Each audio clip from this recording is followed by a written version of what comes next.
존경하는 국민 여러분, 중대재해처벌법 이해 관계 당사자 여러분, 국민의힘 군의 의성 청송 영덕 출신 김희국 의원입니다.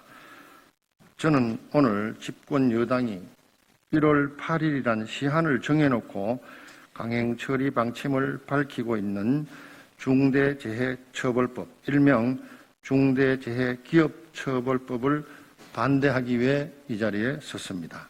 왜냐하면 현재 진행 중인 이 법의 내용으로는 결코 중대재해를 예방할 수 없기 때문입니다. 존경하는 국민 여러분, 지난 3년간 건설 등 산업 현장에서 발생된 중대재해로 2,600명 이상의 근로자가 사망했습니다. 이 중대재해의 원인은 무엇이고 누가 책임져야 할까요? 이번 법은 재해의 원인을 기업의 안전관리 소홀에 있다고 진단하고 기업을 처벌하는 것으로서 처방전을 내리고 있습니다. 그러나 이런 원인 파악과 진단 그리고 처방은 잘못되었습니다.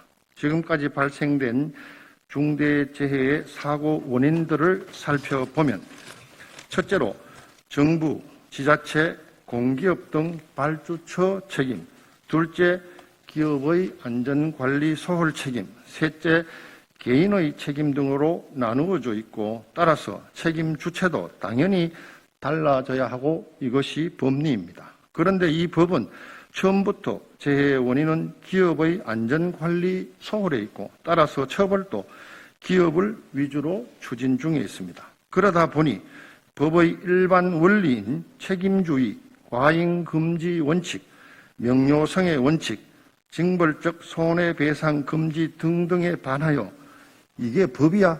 라는 비난과 조롱을 받고 있습니다.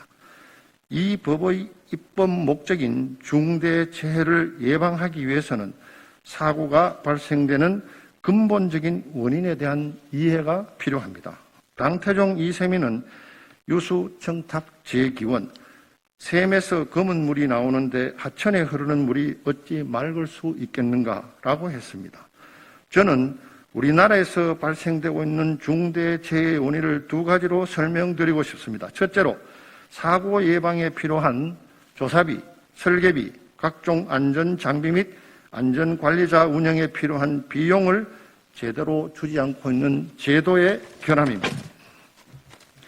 공공공사에서 적용하고 있는 국가를 당사자로 하는 계약에 관한 법률, 지방계약법, 총사업비 변경 지침, 조달청 계약 관련 규정, 설계비 및 감리비 대가 기준은 안전 확보를 위한 비용을 제대로 반영하지 않고 있습니다. 둘째로 가장 많은 사고가 나고 있는 20억 미만의 건축공사 현장은 단순 민간공사로 분류되어 공사감독, 근로감독, 감리원도 없는 사각지대로 방치되고 있어 많은 사고가 빈발하고 있습니다.